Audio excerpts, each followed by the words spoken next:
back and relax. You're listening to episode 264 of the WealthTech Today podcast.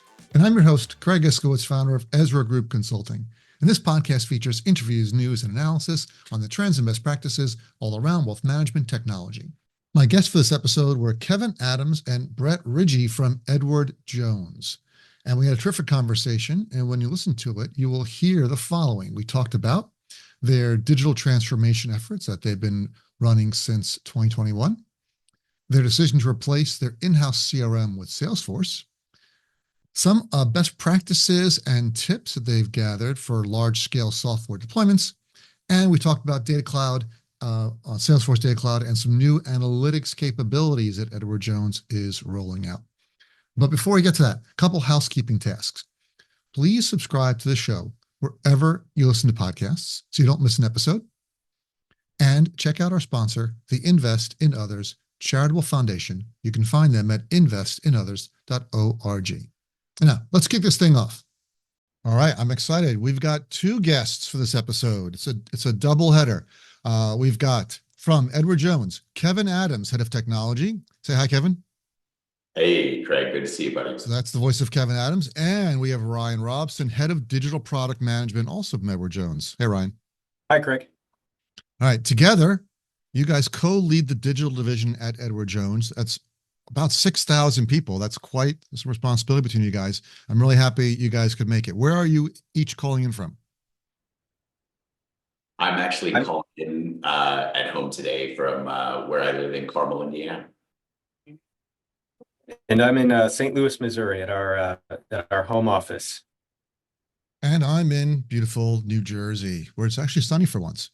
And we're going to just get this thing kicked off. So at Edward Jones, the reason why we're talking, you guys always have a lot going on. Kevin, you've been on the program before. I really appreciate all the information you've shared. And we've got a lot of CEOs, CTOs, COOs of other broker-dealers and enterprise RIAs and other wealth management firms listening. So we want to really dig in and talk about technology, processes, management stuff, the things you learned. So I want to start with a quick overview of in 2021, you decided to replace everything top to bottom at the branch experience. Can you just talk for like 5 minutes about why you did that, what drove it, and how you got that through the internal processes that never want to change anything? Yeah, I'll start and then I'll let Ryan add in all the smart stuff. So in 2021, I would say that's really when things kicked into high gear with the transformation here at Edward Jones. And ultimately, that was really being driven by the fact of, we've got a really high net promoter score from our clients. But we often say a lot of our transformation was, it was provoked by the people that we're supporting, we're delivering for ultimately. So what can we do more for them? How do we get deeper with clients? How do we offer more products? How do we offer more services? So when we were going out there and looking at kind of key elements of the overall platform that our advisors use to support clients and communities on their daily basis, we were looking at CRM components. So homegrown CRM system, I'll speak as the technologist that we knew it needed an upgrade. It wasn't going to be fit for purpose from a scalability perspective for the long term, from an architectural perspective.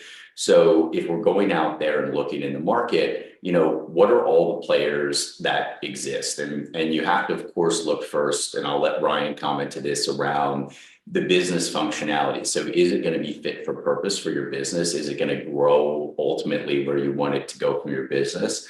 But then technology is a big piece of it too. Like, what's the scalability measures? If I have to do some customization, how hard is that going to be?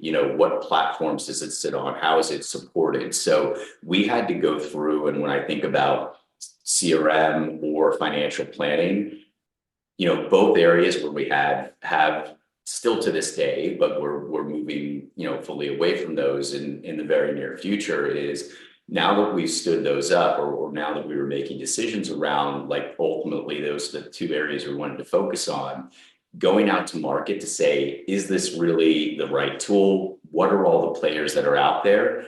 but all the while in that build versus buy decision, still weighing that ultimately against where areas that we still need to build. And, the last point I'd make in this, and Craig, you and I have talked about this in the past, and just, through the industry, knowing each other a long time. And I think even in my previous podcast, for firms that are the size and scale of an Edward Jones, there's not always going to be a fit for purpose tool that exists out there in the market that we can work with. There's still certain things that in this day and age that we have to build. It's true, especially when you have the resources of a 6,000 person digital division. You can do that. Right? We work with a lot of enterprise firms, and not everyone decides what's build versus buy differently. And we help a lot of those. We help facilitate a lot of those discussions. So I'd really like to hear how you did this process, how you approached it, and now how you're seeing the fruits of these labors. And one of the biggest decisions you made was to replace your in-house CRM that was built probably in the 90s with Salesforce. So can you talk about that and your rollout? Talk about the rollout that's coming soon. Some of the components you're using, and then maybe we can talk a little about why you picked them, and then maybe some of the challenges you've had in implementing this type of large scale software deployment. Ryan, I'll let you handle that first. Yeah, I'll start. So it was definitely a decision we didn't take lightly. As you mentioned, Craig, we had built our own homegrown CRM system, and our brand, and it was tailor-made for the Edward Jones business model. Primarily up to this point, it had been single financial advisor offices spread around the country, usually one, maybe two BOAs or branch office administrators. And our branch teams built their process in the branch around the technology that Edward Jones had built for them. And so it was a system that worked really well, was really efficient, but wasn't able to meet all of the demands of where our business is going. And the firm is building out new teaming models for our branches to give them more flexibility in how they operate a branch. We can now have multiple financial advisors in a single location, multiple FAs serving the same book of clients. And we needed to really refactor the CRM to be able to handle that. In addition, there was a lot of data that we just were not able to fully access and let's say use as a true asset to the firm. And so when looking at alternatives in that buy build, we saw the Salesforce platform as really compelling because it has a structured data model. It has a lot of adoption in the industry. We know it's not going away. And we just saw it as something that we could build around for the next decade and use as our main desktop for our branch teams. And I'll add on, Craig, to what Ryan said. I think we were fortunate that we have a lot of smart people in the organization that also said, look, we understand the client is ultimately always going to be the center of what we do. And so knowing that we were going to build a lot of the advisor desktop functions around the core of this and have this really be the kind of the main window into all the features and functions and tools that our advisors use to serve clients, we knew that whatever solution we picked, it had to be robust enough to be able to support all of that. It's not just a standalone CRM system. But then second to that is really the analytics, the insights. And so working with Salesforce themselves, we've now been able to realize that value of then, to Ryan's point, of having all of that data in one place. And that's not just around next best action, so to speak, or those insights that could happen one-on-one between an advisor and client. There's scenarios that we started having a vision for when you're talking about 8 million clients and 500,000 interactions happening on a weekly basis between advisors and clients, is to be able to collect that data to also make broader decisions and be able to share those scenarios across the firm. So to leverage that now structured data to make not just better insights, again, individually, but to be able to share those scenarios and how that worked out, and to be able to lean in and make more effective decisions with an advisor that could be on the completely other side of the country, but yet the system is aware of it and understands how that scenario played out and what actions were taken. Kevin, I'm not going to let you just drop these flex numbers here without a comment. 500,000 client interactions per week. All right. So that's a huge number, and that's meeting notes, emails, text messages, everything that every interaction that's recorded in the system. And that's all now going into your CRM.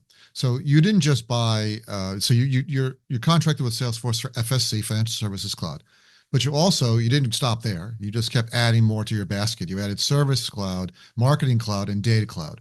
Why did you do that, and how does that change your overall infrastructure from what you had before?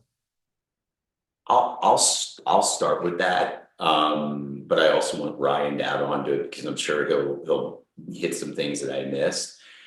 When I think about, and I'm just gonna speak from an outward kind of like use case perspective. So yes, there is that interaction that's going to happen between me as an advisor and my client, right? And let's just kind of bucket that as the FSC component.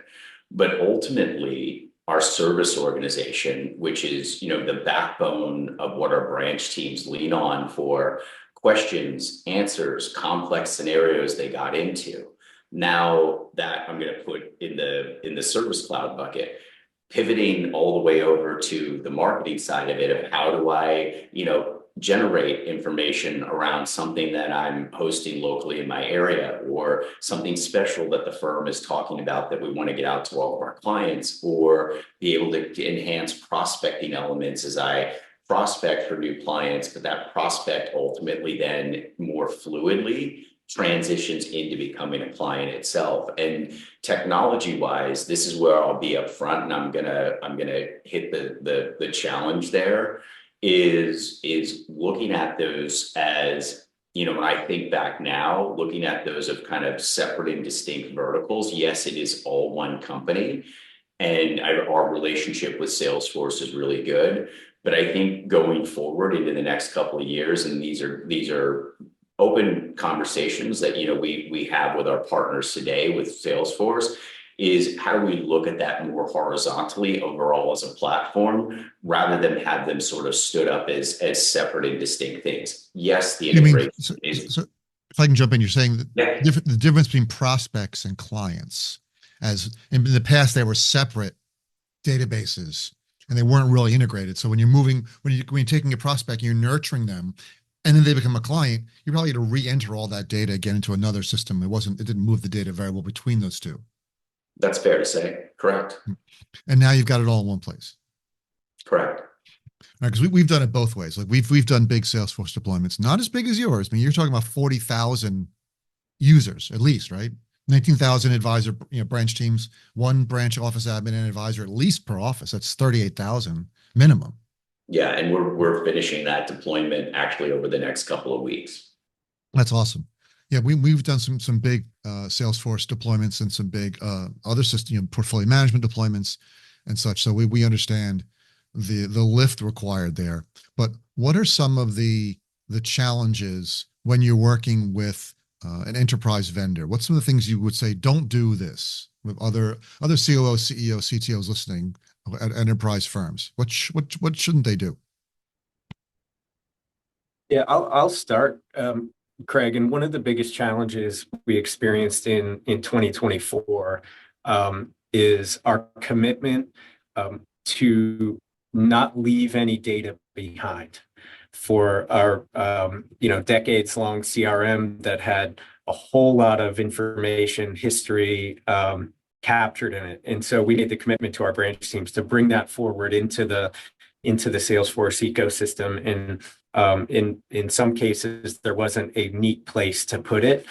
But as we've gone through the transition to Salesforce, we've also had to keep both platforms up and running. We've migrated about 2,000 branch teams twice a month.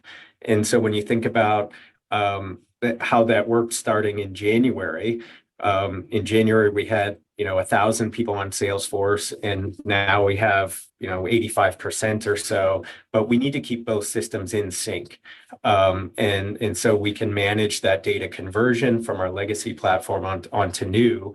And with that came a lot of challenges on data syncing, on the branch experience. When we'd have people moving from one branch to another, it could be moving from a legacy system to Salesforce, having both clients move across branches, which happens actually quite a bit. And then also support staff moving from branch to branch. And so really getting all of those things worked out. So the client service doesn't take a hit along the way. Right. So Ryan, give me some best practices. What advice do you have? So other firms, no one else in the industry has your type of structure with one advisor per office. 19,000 advisors. It's very rare. So most of the branches, most of the large broker deals we work with have a couple advisors per branch at least. But they still have the same problem where you're doing an upgrade, you're rolling out portfolio management or billing or marketing or CRM, and now you've got advisors and clients moving between branches. Yep. So what's the best practice? What's a lesson learned to support that? I'll go first. I'm sorry, Ryan. I'll go first. I think, Craig, one of the things that comes to mind to me is a really good partner, really good SI, systems integrator, right? So even making the decision, it's not like we were going to go out and hire hundreds of, snap our fingers and hire tons of Salesforce engineers on a moment's notice. So, we leveraged a fairly large, well-known SI, but we went, to bid on that and really looked at the right partner that was not just going to bring the right, I've got knowledge on, doing this before to broker dealer, but they've got real engineering depth along with that also too, because we were ramping up so quick and so fast. And this was something, I'm going to say new to us, that SI, I think, was a really important piece of the whole entire puzzle. And then I'll end my challenge with this, or end my best practice with this. That piece that Ryan talked about of being able to integrate all of that back end, let's call it books and records, all of those systems, being able to keep that in sync with legacy systems and the new stuff that we're building. That engineering acumen didn't just come from an architecture design perspective from our own teams, but we leveraged that SI to actually help in that part of it too. And of course, Salesforce, with their architects, with their product heads, was there step by step with us along the way. But my recommendation to anyone, and it doesn't have to be Salesforce or CRM specifically, it could be any large rollout of something, is if you have to ramp up quickly, that SI is going to be just as important as the solution you pick to implement. Yeah, I would add two things, Kevin. And I think one of them was a hard lesson we learned this year was around the other areas outside of technology in the home office that might provide support to branch teams. So our service division, we have a branch operations team that works a lot of the behind the scenes on moving and transitioning advisors from one office to another. A client transition team that's moving clients from one branch to another. Is having a really good process and cadence for how we partner with those teams. And so I think it's about awareness of the changes that are being made to the branch system, but how does that impact the daily work of the home office teams, and making sure we just have a really good communication plan and training plan for our home office teams. The other is with the deployment as large as we have, we're migrating 2,000 branches per weekend, and we'd stagger them pretty much every other weekend. But how are we swarming enablement resources around those branches? And so how are we putting training in place? How are we having we have daily office hours, I think 3 times a day, where branch teams can just join, ask any question they want, have experts on the Zoom to answer those questions, have really tight resources available for branches to really manage through that change. We made a massive change, and really everything the branch knew how to do on Friday, they need to relearn it on Monday when they get to the new platform. And so I would say that change in enablement focus, and to Kevin's point about the SI, it is so important to ensure our branch teams have a good experience and can manage through that change.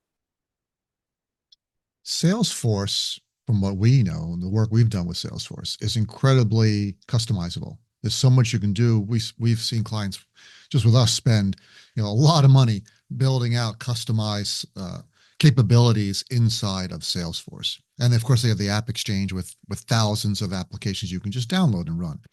What about customization? What kind of customizations did you guys do, and what did you learn, lessons learned around customizing a platform like this? I'll start. So we wanted to be really careful with our customizations. We knew we needed to customize certain things that our branch teams would expect from us based on how they run their practice. So we absolutely made customizations. We did not want to tip over the line to say we over customize the platform so that we're not going to benefit from new upgrades that Salesforce might make, or we're not putting a crazy burden on our teams to, test every single deployment that Salesforce does. So we were really careful about not tipping over that line to over customize. But there are certain pieces that we felt like were really important to our branch teams that we had to customize. And some of those would include, interactions and task management.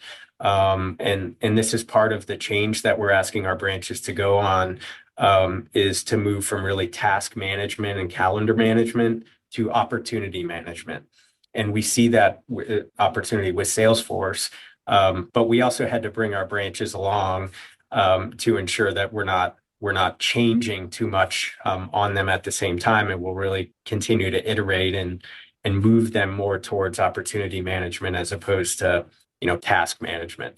So we did customize certain things based on how our branches operate today, but we were really careful to not cross the line where we'd regret it 12 months from now. And I think as part of that, Craig, to add on to what Brian said is, and there's some lessons learned for us in this process is, that triangle between us, a partner like Salesforce, and our partner like our systems integrator, it's really important that when you're making those decisions from an engineering perspective, what that's going to mean ultimately. So if there's something super important that, let's say Ryan, comes to me with and says, like, we need this button to look like this, or we need this, this screen to flow like this. It's me or my organization from the technology side, sitting with Salesforce, sitting with our SI, and understanding the implications of what that's going to mean, and then prioritizing the importance of that. And then being able to go back and say, look, Ryan, I know you wanted that screen to work, like this, but, we've talked through it with the Salesforce architects. We've talked through it with our SI that's going to do, a lot of the engineering. We've looked at it with their own architects. And if we do it, it's going to have this sort of follow-on risk or follow-on effect with it. So, there's times that I think we did it well. There's times where we didn't do it so well. And I would say, continuing forward, is every time we're going to look at a customization is not just from that business perspective of what that means to Ryan and his team and the stakeholders that they're, working with, but ultimately, what am I going to be left with from a support perspective, or to Ryan's point, not going to be able to do an upgrade later? if we go too deep in that. And that's one thing that I can tell you, even as of the last couple of months, and in our discussion with senior leaders at Salesforce, is as we look at the future of it, is just making sure that every time we do a customization, that we're really running it through an architecture review board and coming out with that output to understand ultimately either it's no risk, it's no problem, don't worry about it, we're going to build that into the product down the road, you guys wait. But oh no, if you really want it, like technology wise, and not just the Salesforce platform itself, but to go to what Ryan talked about, because I'm now using this tool to communicate with so many other data sources or so many other systems, what's the downstream effect if I make this customization to the platform? So we spend a lot of time now, and have in the past, each time we do it, to run it through from an engineering and architecture design perspective. Super important. We call that change management. You've really got to have a solid change management process. As you said, when you don't just make a change, what is it? What's going to impact downstream across other systems if you add this piece of data or change the way this data is collected? Yeah, it's super important. I wanted to run a couple of the questions by. We're running out of time. You also deployed, as we mentioned, Data Cloud, and that's a big deal. We do a lot of data analytics and data warehousing projects. So we know the scope when it comes to that. What types of capabilities do you have now when it comes to data? What type of analytics do you have now you didn't have before? And what are some of the benefits you see to bring all this data into one's centralized golden source? Yep. So Data Cloud is going to unlock the capability that we have across the different Salesforce clouds. So when we think about Marketing Cloud, we're replacing a lot of our client outreach and marketing programs. We've been talking about Financial Services Cloud and also Service Cloud. And so creating a branch 360 view and a client 360 view so that we can know when a client logs into their online access profile, when they look at a specific page, or whether it be specific to a product or a financial plan, we can now thread that through Marketing Cloud, Data Cloud, and Financial Services Cloud to provide that insight and information directly to a branch. And we're not completely there yet. I'd say we've set up the infrastructure, and we're starting to connect those dots between Marketing Cloud and Financial Services Cloud. But the idea and the reason we're doing this is to drive better performance and for our branch teams. And so the faster we can onboard new clients, the more deeply we can serve those clients through new products and services and things like that. That's what we're really trying to connect the marketing side with the branch side. It also lets us in the home office have, I'll say, home office driven marketing campaigns, so we can take some of that burden off of our branch teams. And so that Data Cloud is really the infrastructure used to connect those different clouds at Salesforce and make sure we get a common thread, and we can have more of a journey for a client as they move from prospect into client, and then more deeply serve them. And I'd add, I love that, Ryan. I'd add on to that too, Craig, is that, as we as an organization and with not just the tools we build, this is part of like the business of Jones, again, supporting its clients, is that if there's something happening in the planning side of the house, or there's something happening in the investment management side, I need that data, right? I need that information. So if I'm going to marry up, so if I make a change within, Ryan's financial plan over here, and I want that information to actually flow into the CRM, or there's now portfolio or investment-based data, or something's changed because, the financial plan has changed, and hence that's now had implications on the portfolio, the portfolio model, the portfolio strategy or objective that the client has. I want to be able to pull that into that overall 360 view. So to what Ryan said, is because we focus heavily on a very integrated and cohesive desktop for our advisors to use. And when you do have, some homegrown and some third-party systems in there, not having the people to cut and paste, or us to be able to have to do these manual batch jobs or other things on the back end to move it around.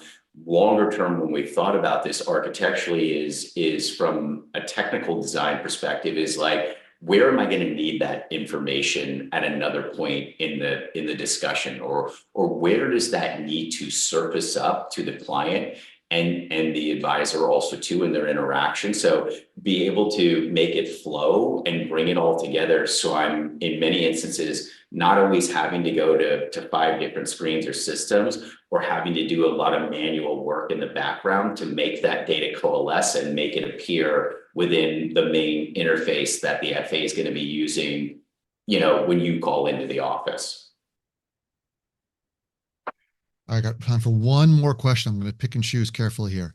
You're also not only doing data cloud, you're building a new data warehouse across the entire firm. Can you give me an example of some analytics you're going to have now, some capabilities you're going to have now that you didn't have before, and why are they important? Sure. So we have, so with Salesforce, as we talked about earlier, we have 500,000 interactions per week. We have the ability now, and we're really just getting this stood up as our new data warehouse, and as Salesforce really comes online for all of our branch teams, to really understand what is happening across all of our clients. And so we call it the pulse of America. And we know the conversations that are happening. And so we can say, there's a lot of, obviously a lot of talk about the election. We can actually pull that out of, that might be an easy example, but we can pull that out of interaction notes and understand that clients have concerns about it. We can then provide resources and guidance to our branch teams about how to have that conversation. Another example is around divorce. Unfortunately, that's one of the top things we've seen in our interaction notes, is that a lot of clients are experiencing divorce. How can we provide resources for our financial advisors and our branch teams to have that conversation and help clients through a life event like that?